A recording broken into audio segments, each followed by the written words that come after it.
Patuloy pa rin po ang volleyball action natin dito sa PhilOil Flying V Center sa lungsod ng San Juan. It is officially day one of our semifinals and our teams have done so much to get to this point in the competition.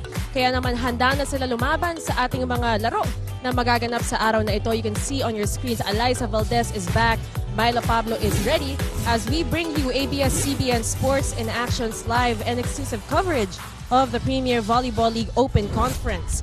Now, our first offering for today, we got the Creamline Cool Smashers going up against Motolite. At mamaya naman, maghaharap ang Petrogas Angels at ang Banco Perlas Spikers. Of course, you can catch the action right here on SNA HD, Liga HD via iWant.ph and via live streaming on the Philippines' #1 sports website.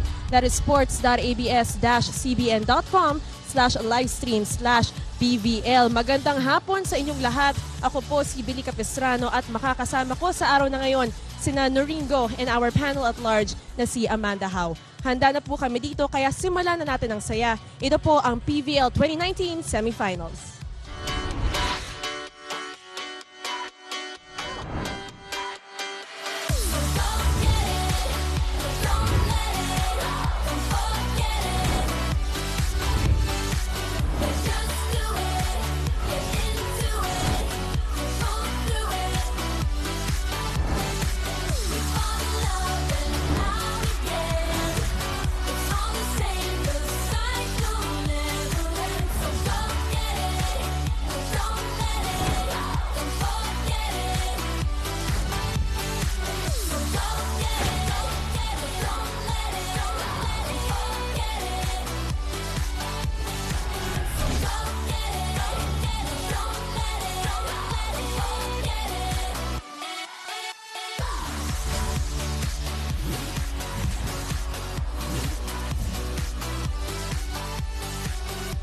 Hello and good afternoon mga kapamilya. Welcome to Day 1 of the PVL Open Conference Semifinals.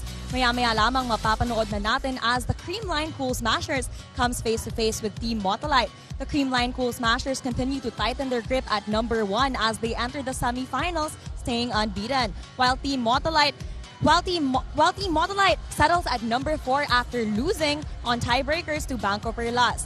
Kaya naman, Billy and Noreen, how do you guys think today's game will play out? Well, first of all, Amanda, it's so nice to finally be working with you. I know this is the first time that we're going to be working together. And as for your question, very exciting. Diba, Noreen? You know, Sure. this is it.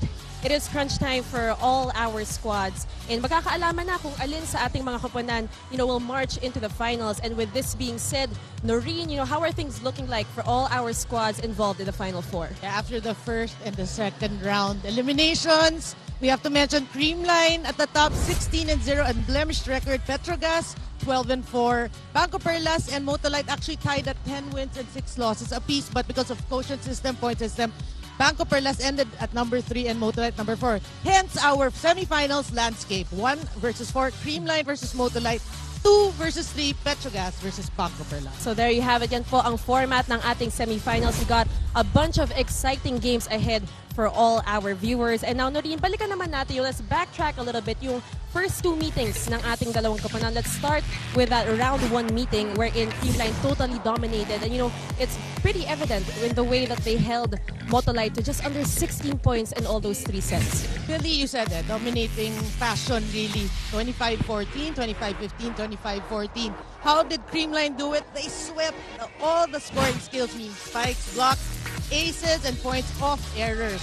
They even won digs and sets, but Motolite took reception. So the leading scores, Eliza Valdez at that game, 15 points, Galanza with 12, Myla Pablo, the only person in double figures with 11. And now, of course, let's not forget that second round meeting. That was it was October 23, napaka-recent. It was their last game in the elimination round. And Motolite, they did show some fight, especially in that third set. Pero itong Creamline Cool Smashers, they were not fazed by that set loss and they really showed composure in the end game. Yeah, but it was a better match. It went 4 sets. But again, we have to mention Creamline swept all the scoring skills again. But this time, with Emna's setting, the sets were tied. So, and receptions went Motolite's way. So these are the things they have to look at and hopefully coming to today's game to work on.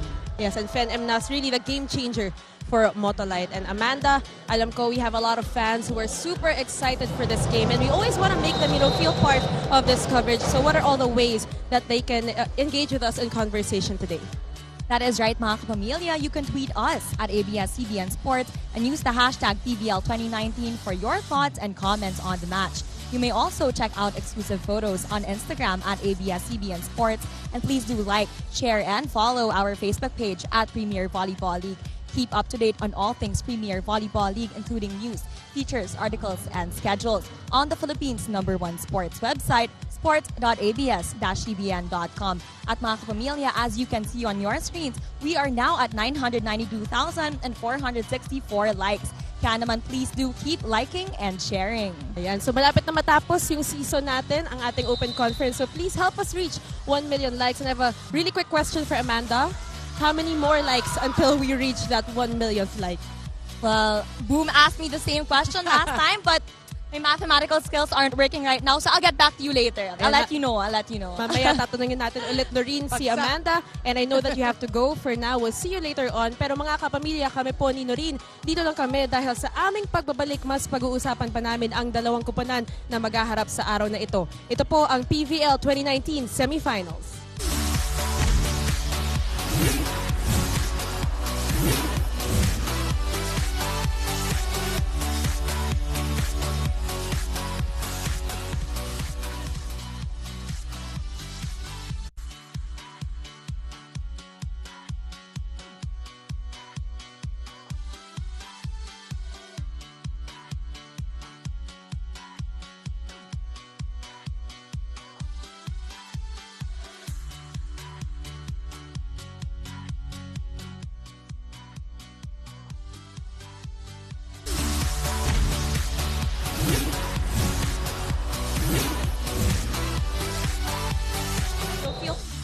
In just a few moments, mga kapamilya, mapapanood na natin ang Semifinals Game 1 sa pagitan ng Creamline Cool Smashers at ng Motolite. Pero syempre, bago ang lahat, mas pag-uusapan pa natin ang dalawang kuponan na ito.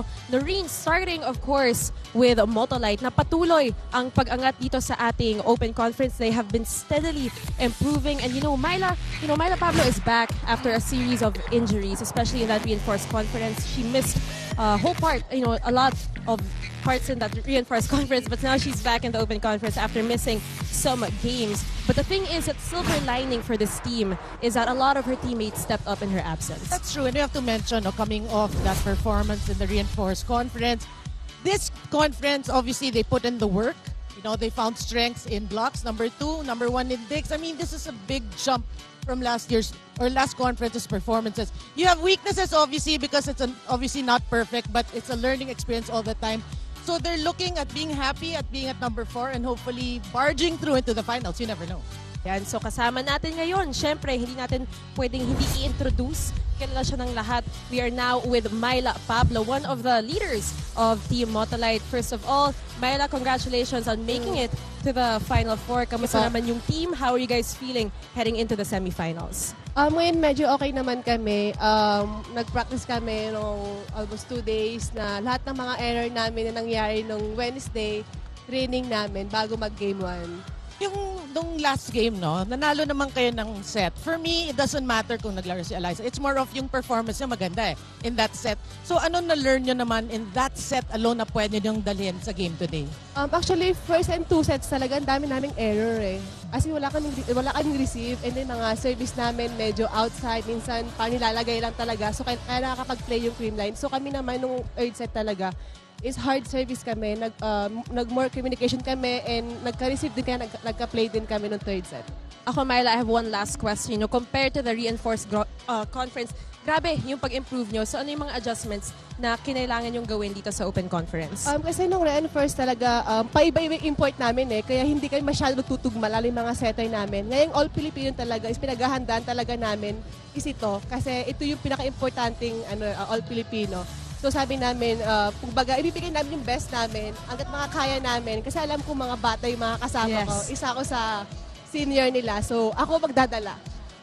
Thank you. And thank you so much, Ate Myla. Good luck sa game. Good luck in today's game, and we'll see you later on. Now, Noreen, let's continue to talk about, this very young team. Sabi nga ni Myla, ang Motolite. And sabi ko nga kanina, she missed a couple of games here in this open conference. But, remember the name, Tots Carlos. We all know that she's good, pero grabe yung mas ginaling niya dito sa ating open conference. And she really stepped up for her team and contributed gravely to the success of Motolite here in our open conference. And you can actually see, in this conference, the maturity of a Tots Carlos. We knew her from UAAP. We knew what she can do, the point output she can perform, she can give. But the consistency is the big thing here in this conference. And she's number 2. Crazy. 247 points. So for a very young player, we just have to be positive and hope that she can be better pa, maybe be number 1 someday, somehow. So we will see how she will perform in this very crucial game for her squad. Ngayon sa aming pagbabalik, pag-uusapan naman namin ang Creamline Cool Smashers. Ito po ang PVL Semifinals 2019.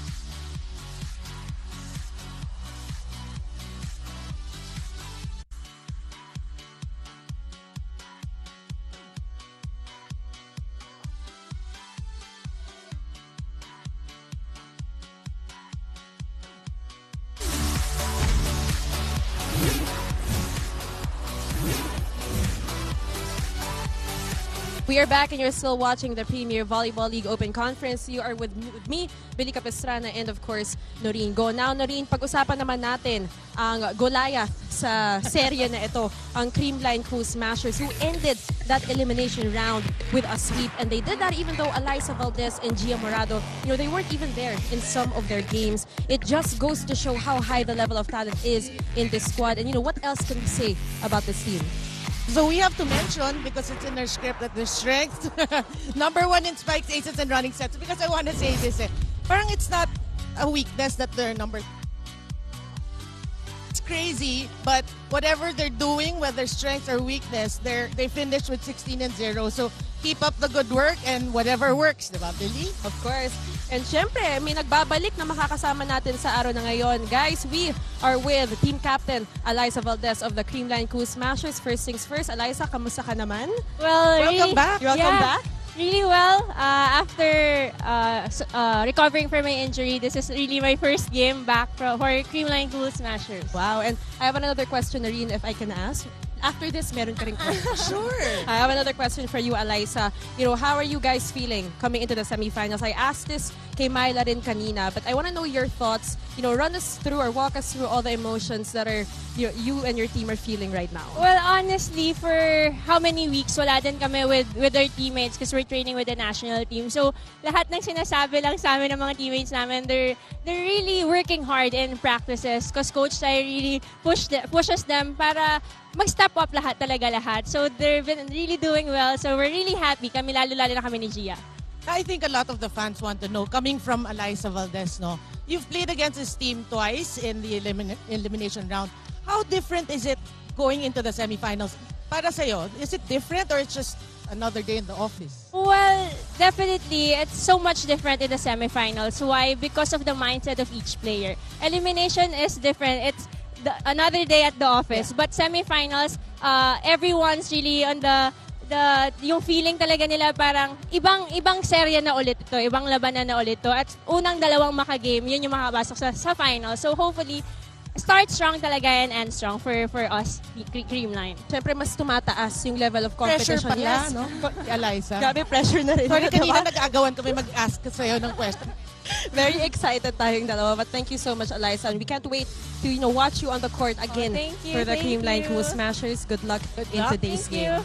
Alright, Noreen. And syempre, mas pag-uusapan pa natin ulit itong Creamline Cool Smashers. And I mentioned this a while ago, na very high level of talent. They are stacked with talent. And alongside Eliza, isa pang player ang talagang umangat ang laro dito sa ating conference, and that is Gemma Galanza, who has emerged as one of the go-to girls for the Cool Smashers in the absence of Eliza Valdez. Yeah, you know, it's interesting you mentioned Gemma, no? Because she has emerged out of the shadows to become an all-around player. Let's mention that she is number 4 in points, number 3 in spikes, number 4 in aces, number 3 in receptions, number 7 in digs. I mean, it's like an MVP performance for Gemma Galanza. So what happened, I guess, with the situation with Creamline, whether or not Eliza and Gia, they get to play, is Gemma. That's the story. That's the biggest story this conference, is the emergence of a Gemma Galanza. You know, Creamline Cool Smashers are very lucky to have a Gemma Galanza. And you know, at any given game, a player can really step up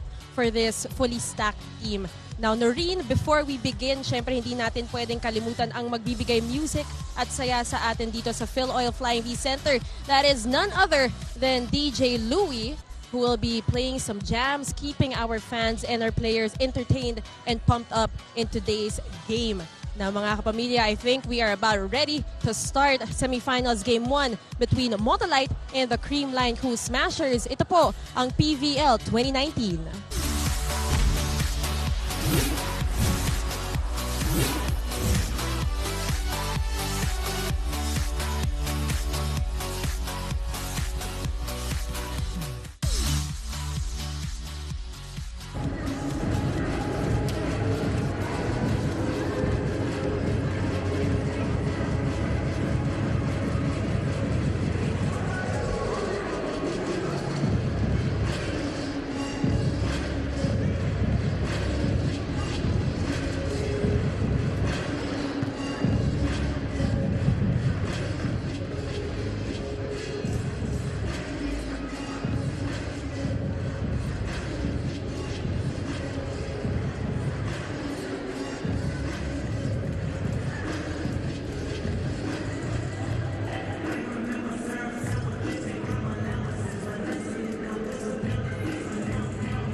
Presenting our national officials for this match.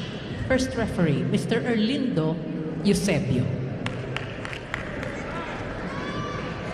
Second referee, Mr. Fernando Velarde. Let's call on our starting lineup from our defending champions, currently top ranked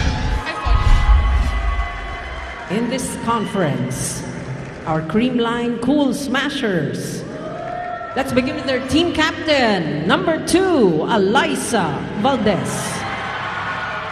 At number 7, Michelle Teresa Gumabao. Wearing jersey number 10, Maria Paulina Soriano. At number 12, Julia Melissa Morado.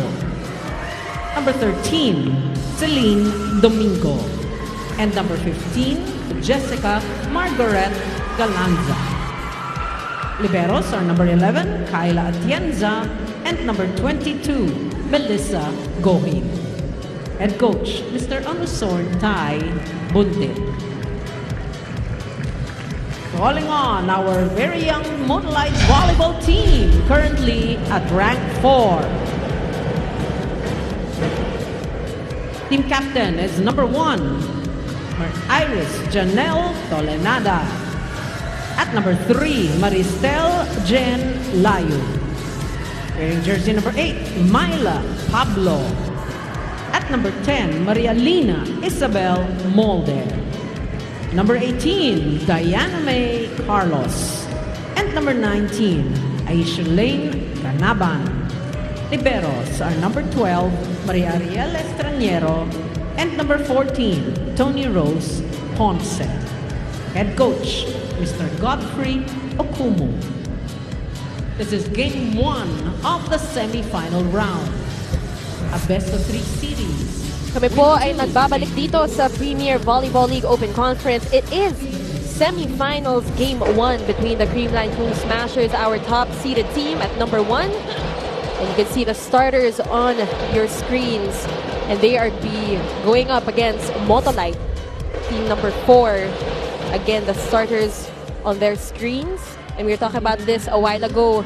Noreen, we can see that Iris Tolenada is the starting setter here in this game.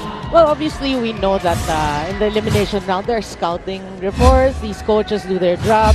And at the start of the conference, for me, Iris Tolenada played a huge factor in building this team. You know, with Myla Pablo, not 100%. It was Iris who was the leader, the vocal leader in the foundation of Motolite. So bringing her back in the semifinals could be a good decision on the part of Coach Okumu. So, pwede natin sabihin, she was a glue guy for Motolite in the early parts of this open conference. But again, we are now in the semifinals. And we said that mas high na nga, mas mataas ang level of competition. As we got a rally going on here. Ayla Pablo will give it up to Tolenada. Will go to Layog, is blocked. Early point for the Cool Smashers. Yeah, but you like what you see early on. You can see both teams being very aggressive at the net. You can see that sense of urgency, especially here sa Motolite. Nabanggit natin kanina is David and Goliath, and we're not just saying that to say that, but because Creamline has a 16-game winning streak. Anyone else can say what they want, but Creamline, you're right, 16 wins and 0 losses. So what else can we say? Exactly. You can't say anything bad about them right now. You know, they did that even without Gia Morado and Eliza Valdez present in some of their games.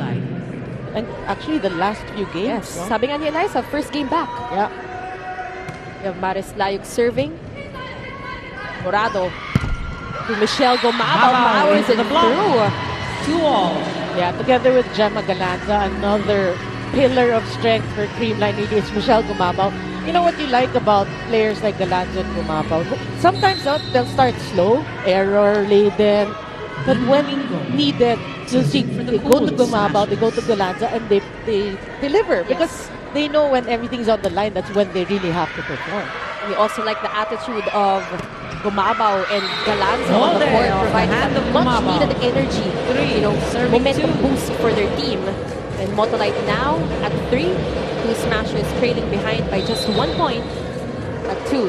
As Tots Carlos, the much celebrated Tots Carlos, sabi nga natin, mas may igagaling pa dito sa ating open conference. Bata pa eh. And you talked about her maturity, which you know is very clear here in our league.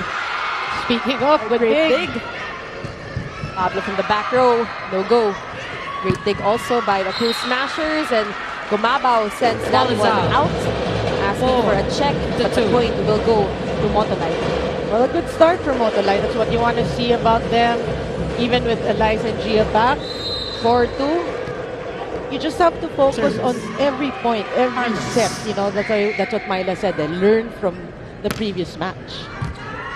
They were able, you know, Motolite, they were able to steal a set from the Cool Smashers, and that was, you know, done only 4 times in the whole conference. Exactly.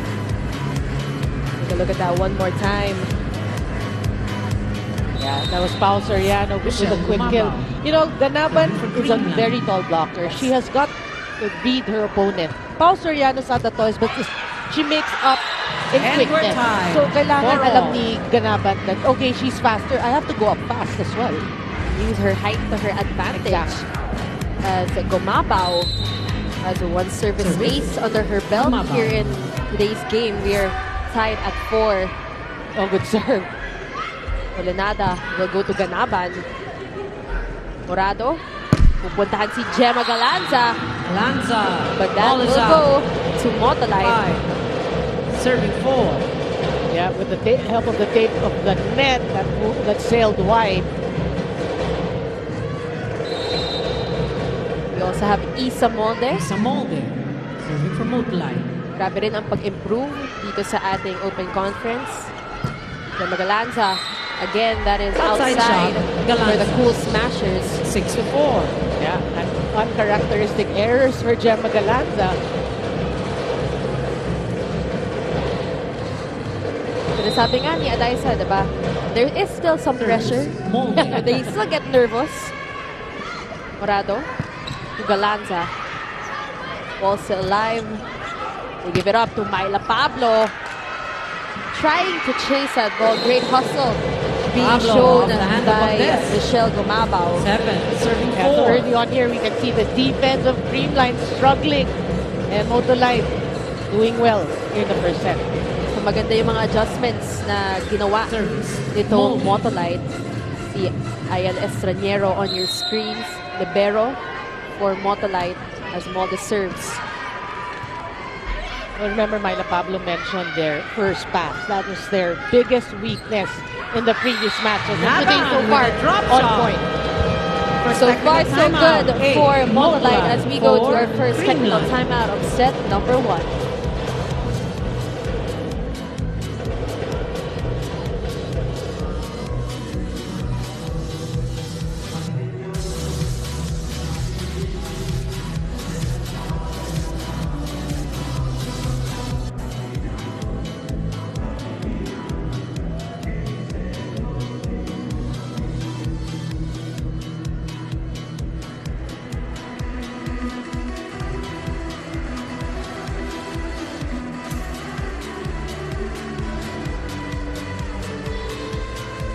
You're back and you're still watching the PVL Open Conference Semifinals Game 1.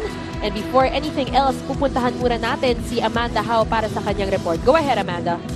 Billy and Noreen, before I go to my set report, I would just like to clarify for the PBL fans that we are now at 7,536 likes away to 1 million.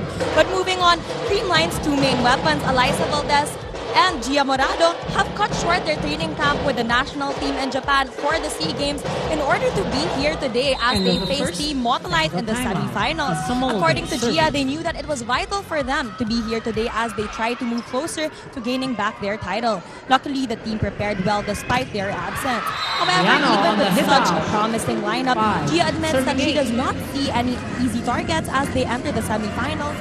Because no matter how well you play in the eliminations, that could always change in the semifinals. In the end, the team is hopeful to keep their perfect slate. Back to you, Billy and Dernie. Thank you so much, Amanda. And of course, maraming salamat dahil nag-research ka talaga and binalikan mo yung question namin kanina. Really appreciate that. And as for your report, welcome back to Eliza Valdez. And she was, Gia Morado echoed her sentiments na iba talaga yung mindset ng ating mga Mandalaro pagdating sa semifinals. Laban gets a ball Diba touch. nagulat ka tayo? From It's Soriano. different. Talaga may pressure 9, talaga 5. from Eliza Valdez. But yeah, everyone, when they step into the semifinals, knowing that the finals is at arm's length, Yeah. nag-iiba yung laro. And we can see that for Motolite right now, leading by 4 points against the Cool Smashers. Yeah, and it's also a shortened best-of-3 series. So, tama. The win really counts. What a great dig there by Isa Molde. Pao Soriano will Soriano try on again, the angle. and she puts it away. 6. Well, Pao serving Soriano 9. is really one of the veterans in the squad. A lot of championship experiences, like also in her previous teams, and she's showing it. No? Age obviously has not caught up with her. Pao Soriano, a steady presence for the Cool Yeah. Smashers. She's been there from the very start, if I'm not mistaken. And she will serve for the white shirts. Molenada will go to Layog. Head touch. And that is a net touch violation called 10, on serving Ced 6. Domingo. Yeah, again, we got to mention better passing from Motolite, able to have Layuk get that touch. Team captain, Iris Tolenada, serving And remotely. serving 6. Gia Morado will set up Ced Domingo. Is denied. And that is a violation Overreach. called on Maris Layo. 7, serving 10. That's an overreaching touch, and she knew it. No? She knew it. She quickly apologized to coach. Gia Morado, serving for Creamline. Nagbabalik na si Gia Morado. She will be serving now for the Cool Smashers. What a serve! Scores What an a ace. serve right on the dot. Serving 10. Very calculated, if I may say so myself. Let's take a look at that one more time. Look at that dip. Look at the dip. Here, right here. Morado. This is in slow-mo. Huh? So, ever since Gia Morado has that in her arsenal, her serves. But always, it was Eliza would get more aces the than hand Gia. of Gumabao. But also, always a 11, good serving server. 8. Right now, Cool Smashers have 2 service aces. As we see Might of Pablo binaon looking good for Motolite. Myla Pablo can get her numbers. Again, another point here for Motolite. Called on Creamline. Another error for the Cool Smashers. Well, early on here, no, at least towards the middle part of the first set, you can see not much sets for Eliza Valdez. Gia getting everyone involved, but you know, at a particular part of this set, she will go to Eliza. Exactly.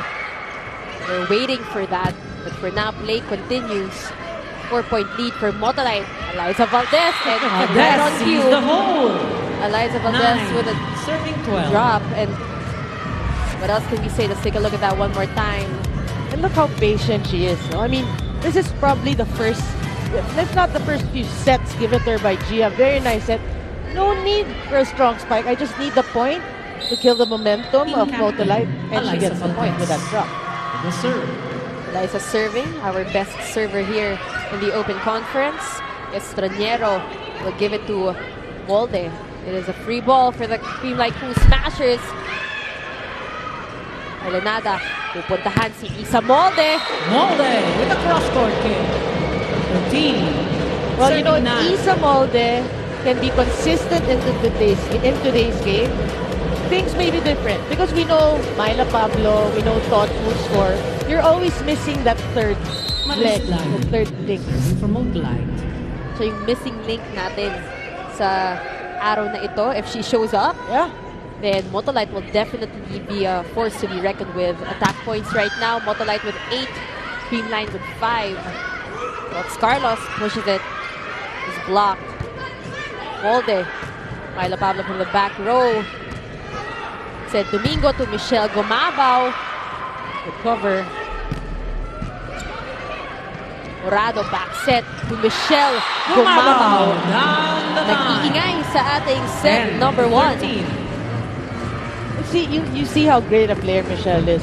After the first, you know, here in the first set, medyo nag-struggle in terms of attacks, but then that doesn't bog her down. She reads. She thinks, what's wrong with my hit? And you see it with that kill. She adjusted. So we got Phil Cayetano coming in for Sed Domingo, Cayetano. much to the Serving delight for the Cool of the Creamline Smashers. faithful. Tolenada will go to Ganaban, and they're Ganaban talking on about the shoot quick set. sets. Yeah, and she definitely showed that in Serving that 10. attack. So again, we got to give credit to the passing of Motolite. Diba? Being able to go to Ganaban, Layo, that means your passing is on point. Rox Carlos. Serving for Motolite. Rox Carlos with 2 points of 2 attacks as she serves. Gemma Galanza is denied. Michelle Gomabao is denied as Gotcha. well. Says Ganaban and Wow. Molde. Motolite Gomabao. woke up at the right 15, side of the bed serving today. 10. Great blocking being shown by Motolite. Service. They are Carlos. feeling it in today's game. Again, semifinals game 1. You can also see the coverage, meaning they're communicating. Ball still alive, Tots Carlos. Gemma Galanza is blocked. She is checked. Al Soriano, tinaas ni Tots Carlos. Myla from the back. Great dig by Atienza. Gemma Galanza. dig. Nandun si Estrangero. Molde. Oh! What a Wow! great sequence right there. Myla will try to end it. You got a rally going on here. Ganaban. And unfortunately, wait, that is a check. Gets a ball touch. That is a check From Valdez. for Ganaban. Second technical timeout. Let's take a look at that. 16. Yeah, let's look at it. Let's just let it Motolite. breathe for a little bit. 10. I know this is the save.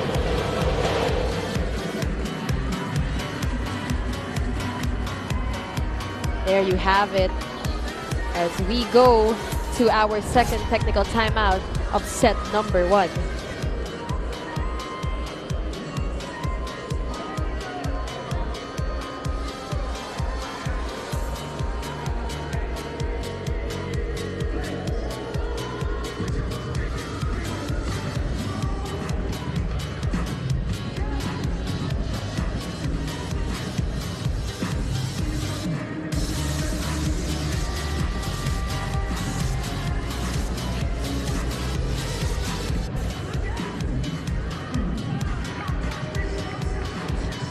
Back here sa Phil Oil Flying V Center, we have semifinals game 1 sa pagitan ng Motolite at ng Creamline Cool Smashers. And you can see on your screens, Grace Bombita. And of course, Mr. Jess Montemayor of Motolite. Grace Bombita wearing a Motolite cap. An indication, probably. We don't want to assume anything. I mean, she's wearing a shirt and a red Motolite cap, correct? Correct? So, she will be in a different team, obviously. Obviously.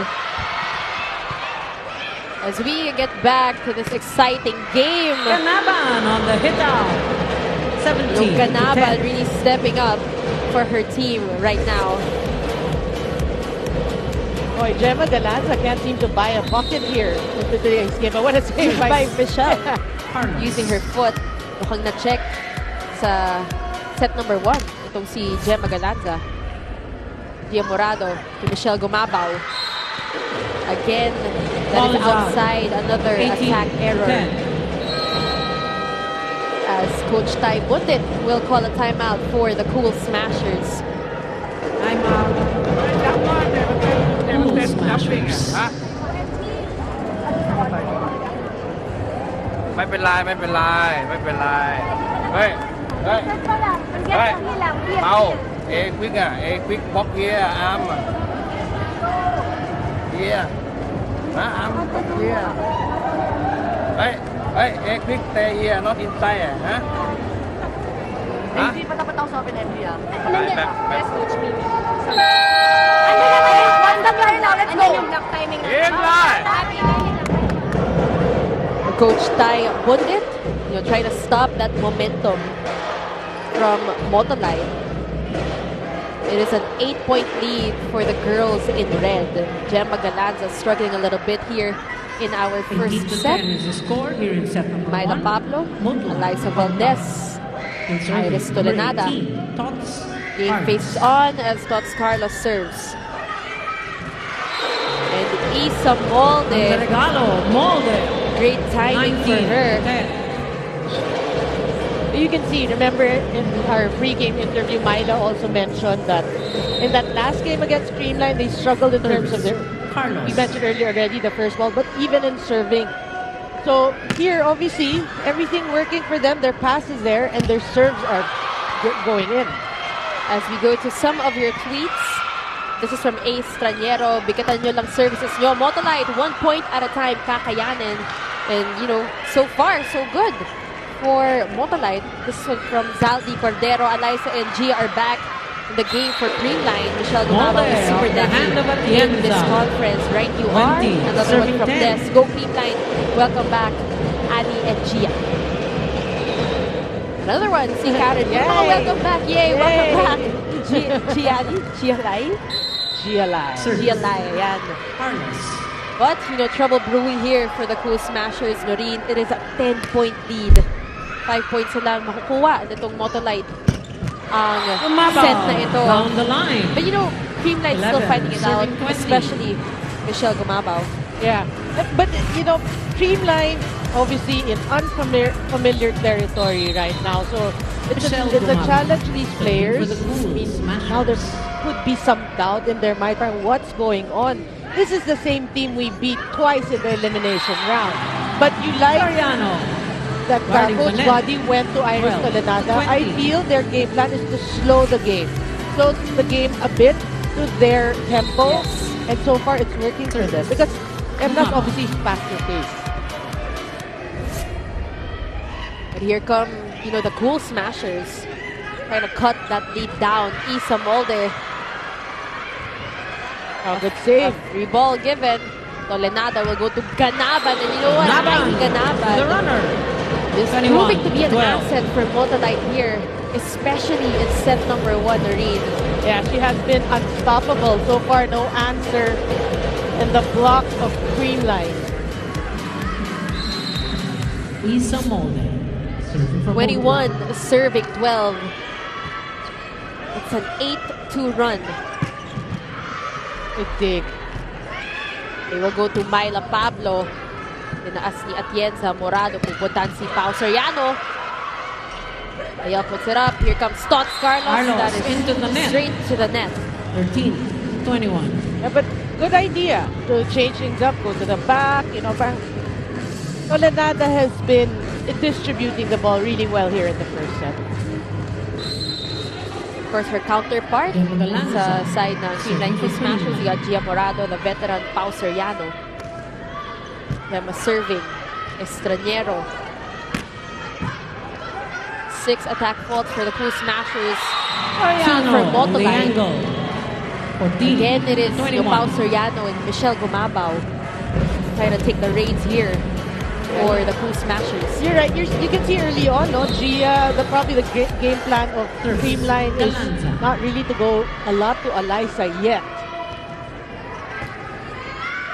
Tolenada, pupuntahan si Myla Pablo. Morado to Eliza. And that point will go to Motolite. 22-14. Substitution, Motolite. It's an 8-point lead. 7. Tempiatura in. As Jelly Tempiatura checks in for the first time in this game.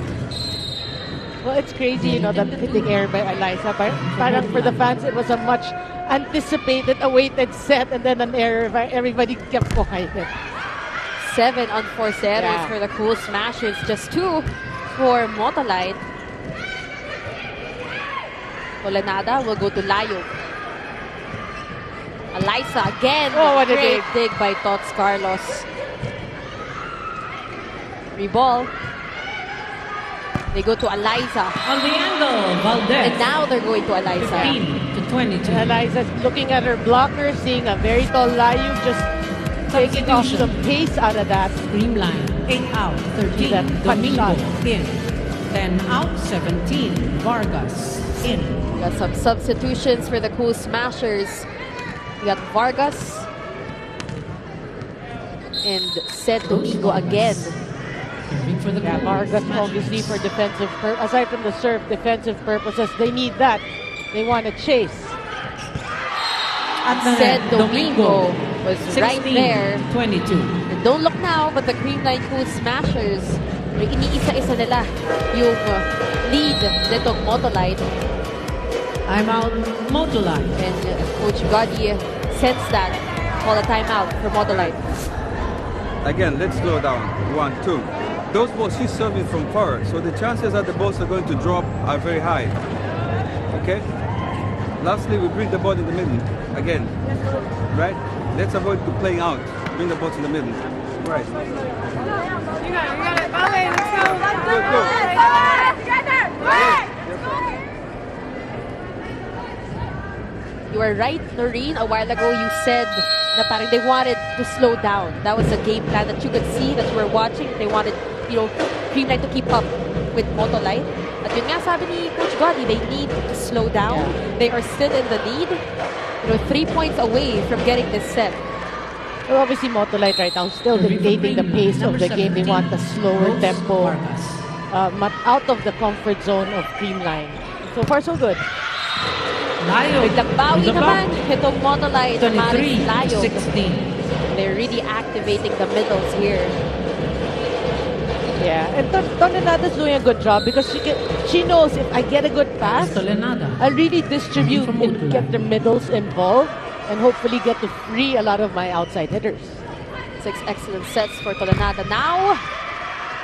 Great defense.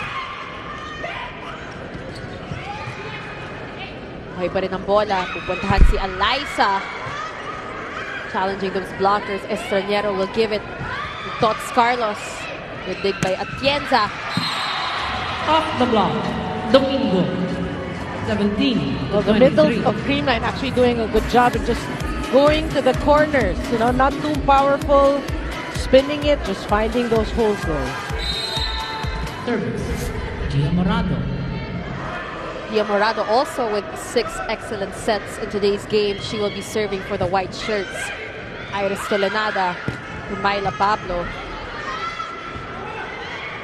Eliza, great dig! And great effort, of course, by Motolite.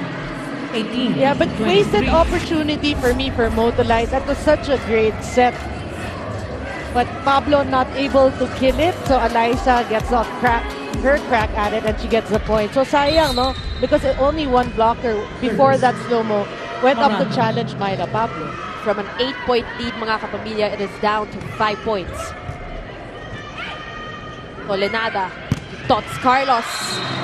And that was waiting for the call of the referee.